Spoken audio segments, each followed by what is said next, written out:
Detectives of Reddit. What was the strangest case you've ever investigated? Alright. Detective now, but this happened when I was on patrol several years ago. Got a call to check the welfare of a guy whose neighbor hadn't seen him in a couple years. Why it took so long to report. But it was out in a rural area. Anyway, we roll up and the windows are black with mold and flies. Car is parked in the garage. No signs of forced entry. Breach the door and find said guy wrapped up in a phone cord beside a toppled chair in his dining room. He was mummified, melting into the carpet. Barely recognizable as a human aside from his shape and clothes. The smell of him mingled with the inches of stagnant water in his basement from burst pipes and all the dead flies and mold. I'll never forget it. We also found 2 bags of groceries neatly packed on the floor in his kitchen. House was very tidy as well. No witnesses. Estranged from his family. Clearly had a cat, but we never found its remains. Medical record indicated he had a heart condition.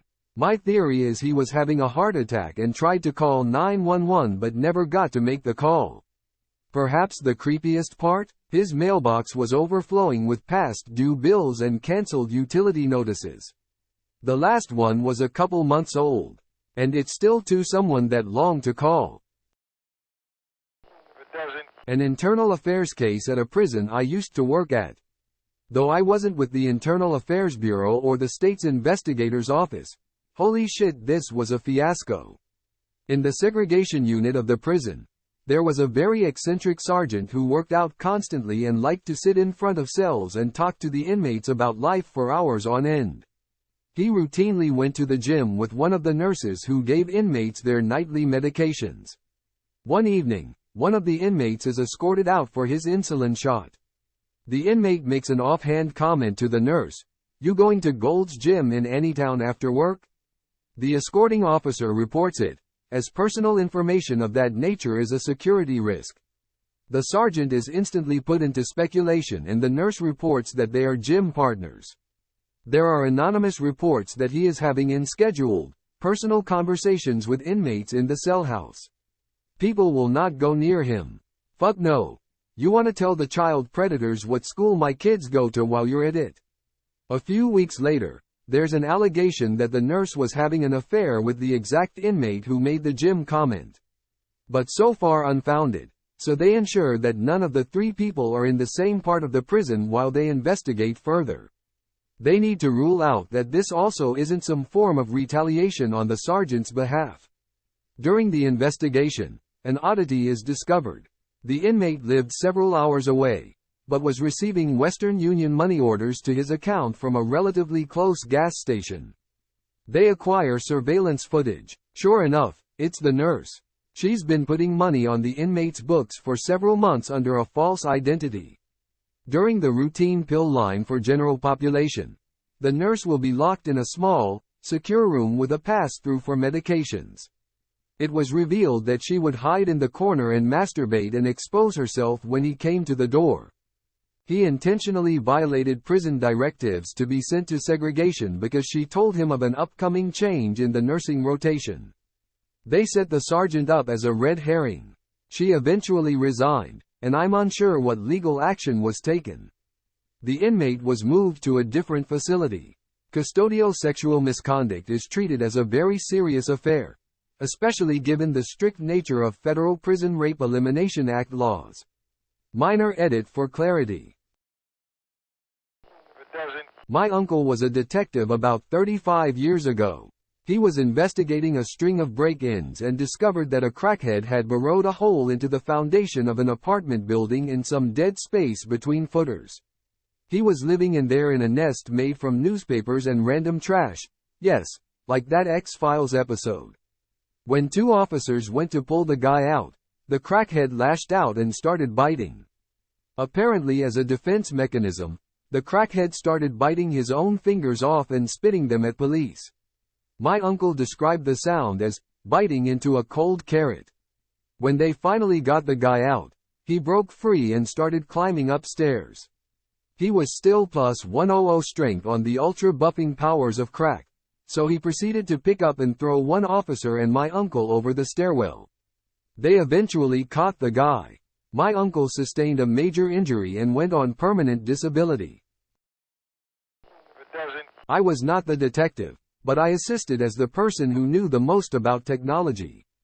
Back in the 1990s when RAM sticks were about $50 to $75 per megabyte, somebody snuck into a computer lab, opened up a dozen computers, and replaced each computer's 4 megabytes RAM sticks with 4 1-megabyte sticks.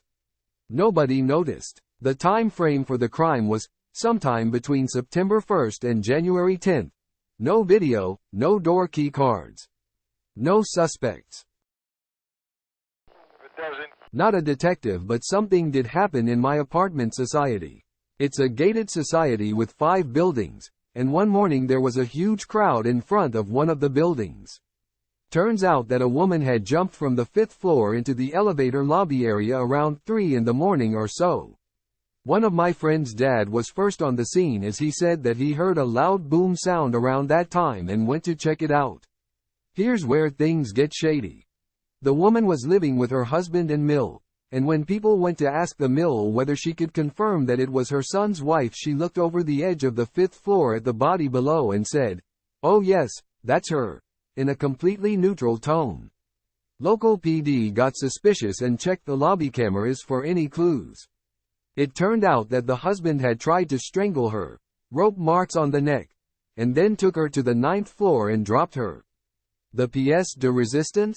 The camera showed her slippers dropping a whole 5 minutes after her body hit the ground. The husband threw her off and skipped town, and a background check revealed that this was his second marriage, and there were rumors that him and his mother burned his first wife alive. For a solid month or so, I had to escort residents to their homes because people in that building were terrified of what could happen. Not a detective, but I contacted my detective to run the incident by him.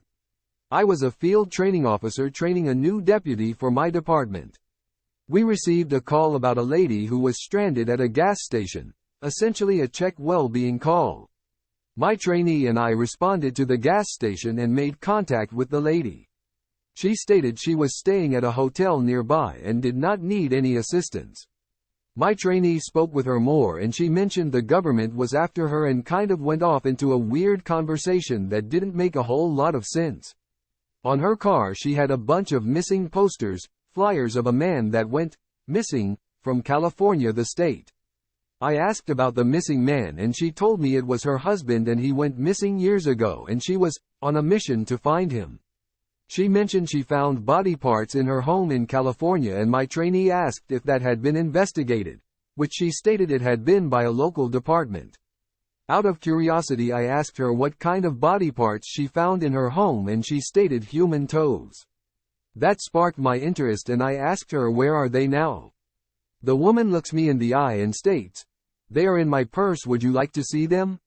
In complete shock I tell her of course, and I'm thinking to myself there is no way this woman has human body parts in her purse.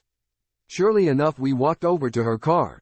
She reaches in and grabs a medicine bottle filled with formaldehyde. Inside the bottle of formaldehyde are 3 human toes, big toe, and 2 smaller toes. I asked her where she got the toes and she said she found them in her house in California. She advised she had no idea whose toes they were. It should be noted the bottle of formaldehyde had medical tape around the cap indicating it was sealed. Long story short, I made contact with my investigator and we determined it was not illegal to possess human toes in the way she had them. Of course I'm thinking she murdered her ex and cut his toes off and kept them for some reason. I decided to look into it further and it was determined the missing ex left her for another woman and he was fine. The woman's sister stated the woman took a bunch of meds for many different issues and eventually quit taking them, hence the abnormal behavior. I never did figure out whose toes they were and eventually sent her on her way. We determined they were likely removed by a medical professional in a hospital and someone decided to keep them. I work as forensic expert in the field of computer science for a few years. There were many strange cases I investigated during my career. 1. I got several hard drives from a man charged with sharing pedophile content. Instead, on hard drives he had more than million photos and videos. About 2 terabytes of data. All with My Little Pony, cartoon, pornography content. 2. I got mobile phone to analyze from another man charged also with sharing pedophile content. He used his phone to record videos where he chased and then raped chickens. I think that was one of my first cases I investigated.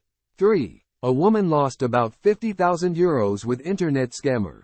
She was chatting with a man who was impersonating USA soldier and told her he's in love with her and need to get 1,000 euro to arrive to her. She sent him money, so he continued scamming and promised he would buy a house for them to live together, so she sent another 50,000 euro to him and then he disappeared. She was shocked and reported it to police. They took her phone and PC to investigate further. 4. Few years ago, police took around 20 MacBooks from a small company to investigate for frauding and fake invoices. Unfortunately, they only took monitors since they thought every stationary Mac is iMac. When they returned few days later to that company, there wasn't any PCs left, so the investigation was discontinued. Not really a case, but my granddad was the first and only one-armed detective in our small town, in England. One day a bull got loose in a neighboring village and he was called to go and shoot it. As he went to the gun safe, the ammo was there but no gun to be found. When he inquired as to its whereabouts, it turned out the police force had lent it to the Amateur Dramatics Society that night for a play. How times have changed. Not me, but my grandfather was a detective. He said one time he was investigating a murder case. The husband was being questioned for why he strangled his wife to death. His response was that she was having a seizure and he thought strangling her would help. He was given 15 years in prison. Not a story from a detective, but figured it'd still be relevant. I remember speaking to a county prosecutor from my mock trial program, and he told me about one of his most disturbing cases. A man had cheated on his wife with a stripper from Canada, and when his wife came home she saw her husband cheating on her. He proceeded to kill her, unknown how. I believe it was with a knife, and left her body in the master bedroom. I'm not sure what happened to the stripper. The man proceeded to go downstairs where his 2 children slept soundly, and doused the hallways with gasoline. He lit the hallway, went back upstairs, and just waited. He waited with his dead wife on the floor. After his house erupted with smoke, he jumped off the balcony and was quickly arrested. While the story didn't come from a detective, he told me about how officers at the scene took photos of the burnt and disembodied bodies at the scene. I can't imagine how traumatizing it even was for the detectives and CSI to piece together the fact that he burnt his 2 children alive and his wife. The man proceeded to kill himself in jail by hanging himself before he was to go on trial. Not a cop, but I went on a hunting trip with a big city cop one time and he told the story of the first murder case he worked. A man gets stabbed in the neck with a screwdriver, pulls it out, makes a statement to cop, bleeds out because he nicked the artery pulling the screwdriver out. They pick up the suspect. I can't remember if she was a roommate or knew his roommate. She doesn't know he's dead and tells the cops how she stabbed him in the neck because he wouldn't share his watermelon with her. Case closed. I am a 911 dispatcher, but one of the strangest calls I've ever encountered was spooky. So I was working the TAC radio one night in Broward County at around 3 a.m. This was about 5 years ago, and an 18-wheeler slammed directly into a box truck as it was getting off of an exit on the highway. Now this particular stretch of highway was very barren. The box truck damn near exploded and the 18-wheeler chopped it in half. 3 people were trapped inside of the burning truck. According to the people in the truck, they were rescued by a man, and that man sat them all neatly on the side of the road and waited there with them until units arrived. Now we sent the world to this accident, being that it was a vehicle fire with entrapment. Florida Highway came, as well as about 3 different jurisdictions of police and fire. By the time they got there it must have been over 100 units. A firefighter grabbed hold of the arm of the rescuer of the people to check him out, but when that firefighter turned around the guy was gone. He vanished. We even had half of the units searching for him in case he was injured. No one ever saw that man ever again. Every time I tell this story I get a mediocre reaction, but I'm telling you man, it was spooky, like the guy was a ghost or spirit or something who rescued those people. I was a store detective, loss prevention in my younger years. I covered a number of large outlet clothing stores in a region of my country. One particular Xmas period we were having a serious problem with an organized gang of shoplifters. They were targeting several stores, taking $1,000s at a time. For reasons which later became clear, they were always one step ahead. They would always target stores which I had just left or was not at that particular day. One day my ride broke down and I borrowed my cousin's car to get to work. Within 2 hours of my shift I managed to apprehend the gang and recover a trolley with $2,500 of clothing. In interview with the ringleader, he admitted his partner worked at one of the stores and she had tipped him off regarding me, my vehicle and license plate. Therefore they had been looking for my car outside before targeting stores.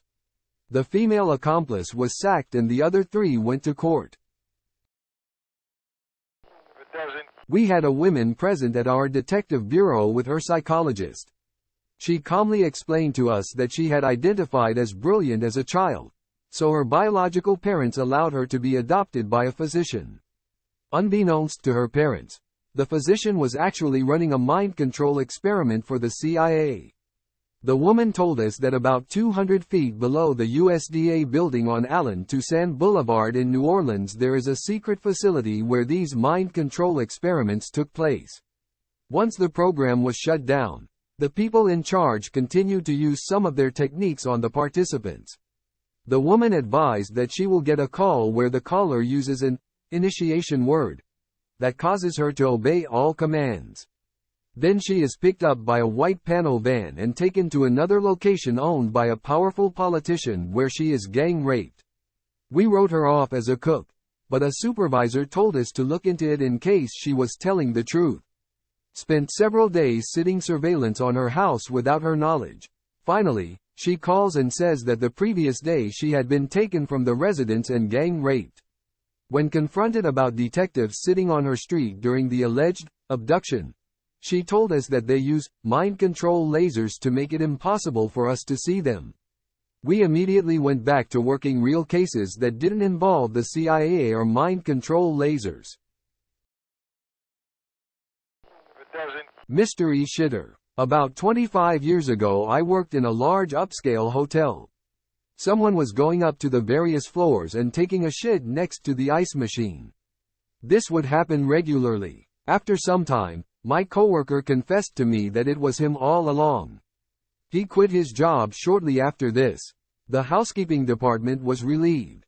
I saw him again at a local pool hall. He was boasting about how someone left their van unlocked, and he went in and defecated inside. I'm not sure whatever happened to that guy. It's difficult to respond to everybody's comments, so I just want to thank all current and past commenters. Obligatory. Not a detective, but I had a few weird army things in my time. At the end of a major field exercise, think tanks, helicopters, jets, artillery, the whole shebang, it's customary to lock up the ammo and have a little party before everyone departs back to their home units and loved ones. 2 guys disappeared that night and were AWOL from their unit's roll call the next morning to get on the buses and go home. While the army was scouring the camp for these guys, one of the dude's dads used some Find My iPhone app and found his son face down in the middle of a field beside some train tracks almost an hour's drive away from the training area, alive but unconscious. Later we find that the second dude was in the custody of municipal police from a city like 3 hours away. Apparently these dudes decided that they wanted out of the training area right now, jumped a fence and train hoboed on a nearby track. Partway through their train hobo trip, One dude decides he doesn't want to be on the train anymore and tries the old drunken tuck and roll while the train was in motion. Second dude stayed on until the next stop in the city where he's immediately arrested cause the conductor saw them get on. Still a better outcome than the dude who ended up in a coma for weeks. Normal people don't join the army. My mom is also not an actual detective, but she might as well be. She's found multiple men who disappeared to avoid paying child support. One man, an abusive drug addict, keeps trying to disappear and she or his former partner keep finding him. She found the former son-in-law of a neighbor from his Facebook photos, which included a photo of his car license plate. She found someone's lost retirement benefits, long story. She also found the arrest photo of a guy I'd just started dating and showed it to me. Thanks, Mom. It was for weed possession and I already knew about it, so I didn't care that much. She used to regularly check up on her kids' dates, and she still regularly checks up on people, especially family members, whom she's fallen out of contact with. She usually doesn't do anything with that info, she just collects it. Does private detective count? My team and I were after a guy who was suspected to be scamming for workers' comp.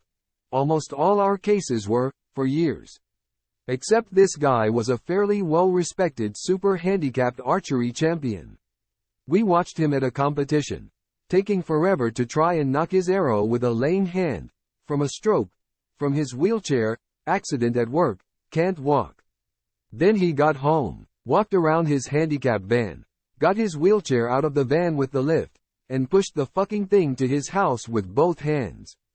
Some people fucking suck. I mean, we knew something was not right, but nobody expected that. And one time I had to verify the residency of a certain Middle Eastern dictator's former secretary a few years before he was executed. I actually only found her house, but never saw her. He had tons of secretaries over the years, so there was no suspicion of anything weird going on. Just something that passed over my desk one day and thought it was slightly worth mention. Thought I was gonna get some sleep tonight, but this thread, here. I guess I'll sleep some other time. Not a detective but had to share this story. When I was around 15 I'd ride the bus in for school. There was this 10-year-old girl who'd always sit across from me and talk on the way into school. She was just one of the people you felt protective of. She never seemed troubled or in danger. She just kinda brought the big brother out in me. So later on that year, we hear that her father had killed her mother and then committed suicide. The whole town just went into shock. We were a fairly small community and this just never happened. And then the big reveal came. The girl was upset with her parents, killed them both and set it up to look like the dad did it. That shocked me right to the core. No evidence of her ever being abused or neglected. I sat right next to evil personified all the months and thought she needed protection. Not a detective, but about 8 months ago I was sitting in the subway, when a man entered with both his arms covered in blood. It wasn't quite visible since he was wearing a jacket over it. Then a woman asked him if he may put on a mask. And he replied, "Doesn't matter, I just killed a girl. Now I will kill myself." People called the police and the train was stopped and the man arrested. I never found something in the news about it. So I guess he was just crazy, but it was still creepy. Not a detective but had some weird stuff happen at the end of high school, first deployment. Took Japanese with a guy in high school who was pretty quiet but we'd have small side convos about which anime we were watching at the time so I thought he was pretty chill. One day he gets pulled from class and nobody I ask knows why. I get home and my mom, who's friends with all the big wig law enforcement, says that his dad had killed his mom, both of his grandparents, and was at the school trying to pick him up for suspected, but unknown reasons. The messed up part? The report stated that after he had killed the family, he left them where they fell all through the house and took a shower and then ate a full meal next to the bodies before attempting to go to the school where he was intercepted. Edit. It was 4:30 a.m. when I wrote this and forgot to tell what happened to the classmate. He didn't come to school for around a month, and when he came back he was pretty much just a body on autopilot. I tried to talk to him a little just to take his mind off of whatever, but he just stared into the void, completely unresponsive all day every day.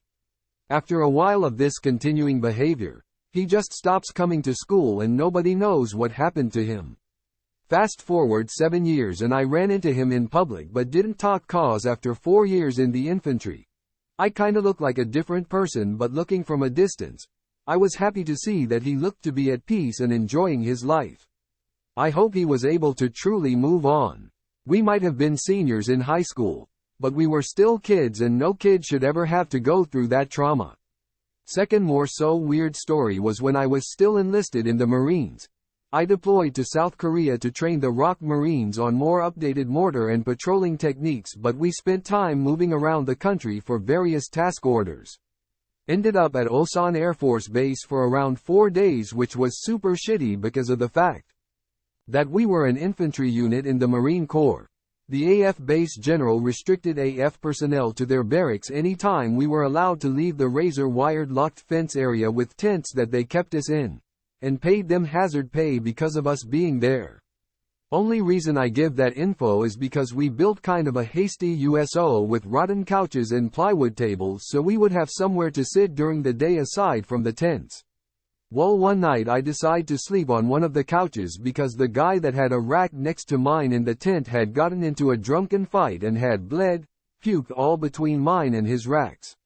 I go to the USO and sit at one of the tables one of my buddies had fallen asleep on and just watch whatever TF the AFNS was playing on TV when a Marine I've never seen before walks up to me with both hands clenched shut. Mind you, this is around 3 a.m. and I'm the only one seeing this guy. There were a few other people closer by the TV, but they were either sleeping or zoned into what was playing. This guy, who isn't in my unit, which was supposed to be the only Marine unit there, starts saying, "I can't help what happens, but no matter what he will always be my friend." I never say anything to this guy because I'm too busy trying to plan out how I'm gonna come out on top when I ultimately have to fight this psychopath to the death. He keeps repeating this along with similar things like, "I didn't want to hurt him, but sometimes we do these things to our friends." I see his hands start to move, so I get up to go ahead and look for my opening to start doing God's work, at which point he opens his hands, like Morpheus does when he offers the red and blue pill in the Matrix, and in one hand, he has the body of a bird. In the other, he has the head of the bird. I look into his eyes and they're just empty. He has a eerie grin on his face, but it just feels like there's nothing there. I hold my ground just in case, but he just turned around and walked out of the USO, never to be seen again. I go lay down on one of the couches and fall asleep, but when I wake up, I looked down and saw bird feathers on the ground near the side where my head was laying, which weren't there when I originally laid down. I go back to my tent and start talking to the guys in my mortar section about it when one of our rifleman buddies walks up and says how there's a headless bird behind the USO. Nobody ever saw that guy again or knew where he came from, let alone how he got into our camp when the only way out was getting released by our battalion commander. Not a detective, but one time I saw a teenage girl getting hit repeatedly by a man in a truck while I was getting in my car. She was crying hard, honestly thought she could be kidnapped. Grabbed the license plate, called the cops who said they couldn't do anything. Paid for a license lookup, found the guy the truck was registered to, found his Facebook, stalked it and found the girl and the man. The man was his son, over 20, girl was his daughter, 15. Lived in rural Washington. I saw them in Oregon. I friended the girl and messaged her on FB. I'm still FB friends with her 6 years later, and she married a military guy and moved out of state and has a baby now. At least she's away from her dad and abusive brother. Not a detective, and this information is third-hand at best, but I remember hearing a story of a private detective who was hired on a super weird case. A woman was seen dragging bodies through the street. The whole thing was super creepy, but it turned out to be a mentally unwell elderly woman who was dragging doll parts through the street at night for some reason.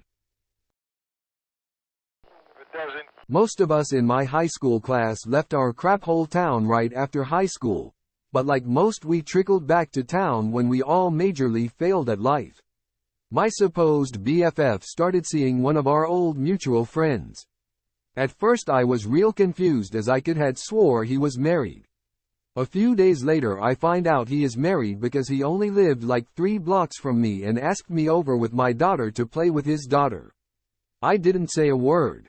His affair with lunatic BFF was none of my business. I knew it'd end at some point and it'd be her fault as she's been extremely mentally unstable her whole life, but she's always been quite sexy, so people just eat it up till it bites them in the ass. My guy friend regularly came to my house to sit on the porch and talk about life even when lunatic BFF wasn't around. IDK just kinda informal therapy over a blunt. It became so regular I knew before he'd knock. He was also military and did 2 tours in Iraq, so time was just built into his being at this point. One Saturday morning I realized he hadn't showed up yet for our coffee and blunt while the kids played in the backyard. Curious enough, I walked up the railroad tracks to his house and it's all surrounded, taped off, and it's a whole mess. He killed himself, 2 dogs, 7-month pregnant wife and his daughter, and then himself. I ended up helping write a cover article for Time about soldiers and suicide not long after, and the images and all that happened never leave my mind. That lunatic BFF? When I called her and told her about what happened, she fake cried and then asked if she should go in the dumpster once they start to empty his house to grab his weed stash. That friendship ended for sure. Not my story and not a detective, but a crazy scenario. Our family friend, 76F, grew up in a family that hosted weekly card games with their friends. One friend, who was a single man, always volunteered to bring the main course. Always slow-cooked or stewed meat. Claimed it was various animals he hunted or roadkill. They were in a rural community where this was common. Now the fun part. This was all in Plainfield, Wisconsin. Their friend was Ed Gain. Many years of therapy to come to terms that they were not, in fact, eating roadkill or hunted animals, if you get my drift. Before reading this thread, I'm anticipating 98% of responses begin with, not a detective but. We have notes on my grandma's jewelry explaining what pieces are in a safe off-site. Otherwise she is certain the nurses are stealing. They drink all her Keurig coffee too without leaving a trace. My brother had a piano dropped on him by a tune. Never caught the guy. Still bothers me to this day. I've only seen one former detective, no detectives, and many, I'm not a detective but. Not a detective, but once I woke up in the morning and found a McDouble wrapper opened up and the buns were the only thing left. My mom suspected it was my cat, but it didn't make any sense because the wrapper wasn't ripped up and the buns didn't have any claw marks or anything. I had to clear her name. I had a hunch it was my own brother. I questioned the suspect and he confessed immediately. I was high as fuck and only wanted the meat. My cat was cleared and my brother was still a high motherfucker. Case closed. The case of the missing sock pairs. After weeks of investigation, there is no leads, no suspects, and no eyewitnesses. Hey, profession with strict confidentiality rules, what are some confidences? Please share unusual, identifiable details.